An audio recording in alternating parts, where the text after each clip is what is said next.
Assalamualaikum warahmatullahi wabarakatuh. Saya Fitri Anita Anggriani dari kelas D pagi. Saya akan menjelaskan bagaimana penyadaran masyarakat menurunkan perubahan iklim atau menghentikan perubahan iklim. Untuk itu, kita artikan dulu apa itu iklim.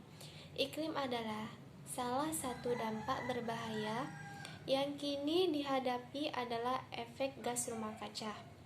Gas rumah kaca atau greenhouse gases adalah gas-gas di atmosfer yang memiliki fungsi menangkap energi matahari agar tidak kembali lagi seutuhnya ke atmosfer. Gas rumah kaca berfungsi menjaga suhu bumi tetap stabil.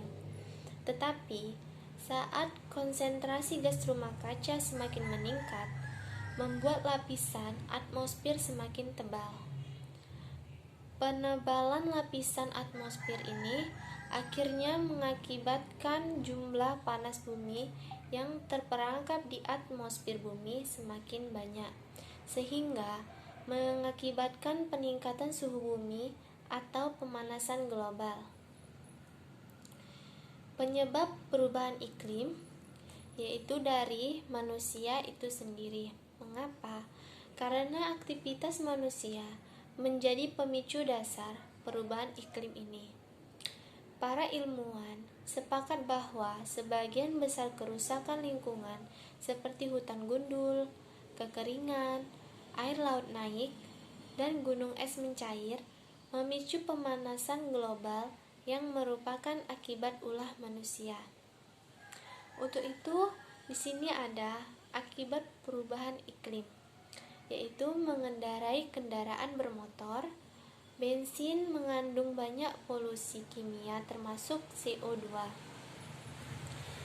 Konsentrasi karbon dioksida atau CO2 di atmosfer kita pada 2018 adalah yang tertinggi dan 3 juta tahun. Yang kedua, sampah.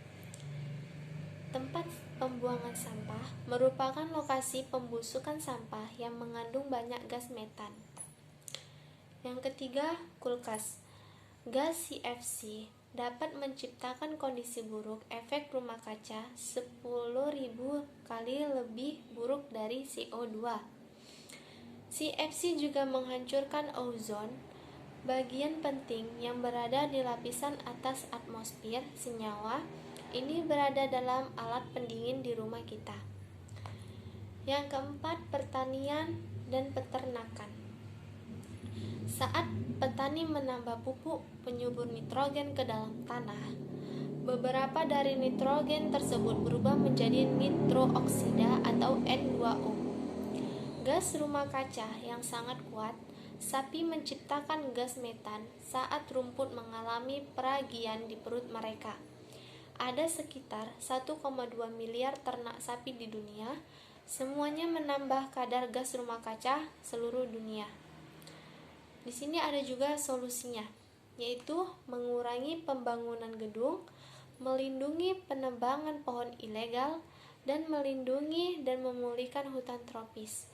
Untuk itu, kita sebagai manusia ataupun sebagai masyarakat lainnya agar selalu melindungi hutan kita, jangan ada penebangan yang sembarangan untuk mengurangi iklim dari negara kita sendiri atau di dunia kita. Kemudian ada bagaimana carbon trading dapat berpengaruh terhadap perkembangan perekonomian Indonesia, yaitu bagi negara Indonesia, mekanisme perdagangan karbon tentu sangat menguntungkan. Keberhasilan dalam upaya menjaga, meningkatkan, dan mengembalikan kelestarian hutan yang dalam operasionalnya menghabiskan biaya yang tidak sedikit, ternyata malah menghasilkan keuntungan dalam bentuk finansial. Tahun nyata untuk Indonesia datang dari Australia pada tahun 2008. Carbon Strategy Global menawarkan pembelian oksigen yang dihasilkan hutan di Samudra Barat. CCG telah mengeluarkan kompensasi sebesar 900.000 miliar per tahun untuk oksigen yang diproduksi hutan-hutan lindung lainnya. Perdagangan emisi karbon merupakan kebutuhan yang penting bagi kelangsungan ekosistem global di masa mendatang. Hal pemicu perlunya perdagangan emisi karbon muncul setelah para ilmuwan mengemukakan perubahan iklim dunia yang meningkat mencapai 5 derajat Celcius. Jika iklim dunia itu terus meningkat, maka berpotensi membawa malapetaka kerusakan lingkungan. Menurut para ilmuwan, emisi gas rumah kaca atau greenhouse gases (GHG) dianggap sebagai penyebab perubahan iklim global yang ditakutkan. Sektor energi, khususnya kegiatan pembakaran bahan bakar fosil atau batu bara, minyak bumi, gas bumi, merupakan penyumbangan terbesar emisi gas rumah kaca, khususnya karbon dioksida CO2.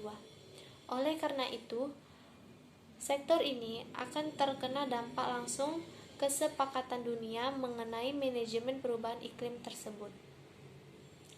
Perdagangan karbon merupakan cara meringankan beban negara industri dalam mengurangi emisi gas mereka.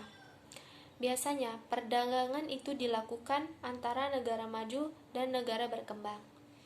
Negara maju membeli CER atau Certificate Emission Production dari negara berkembang, karenanya negara berkembang mendapat uang dari penjualan tersebut. Di sisi lain, hutan dari negara berkembang juga lebih terjaga karena perawatannya mendapat upah.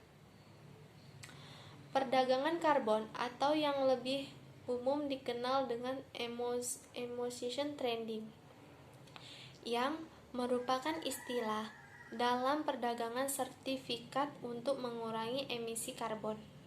Sesuai dengan target yang dicantumkan dalam sertifikat, dengan cara melakukan pendekatan untuk mengendalikan GHG yang emisi karbon. Dalam perdagangan karbon, setiap penurunan 1 ton karbon akan mendapatkan sebuah sertifikat CER.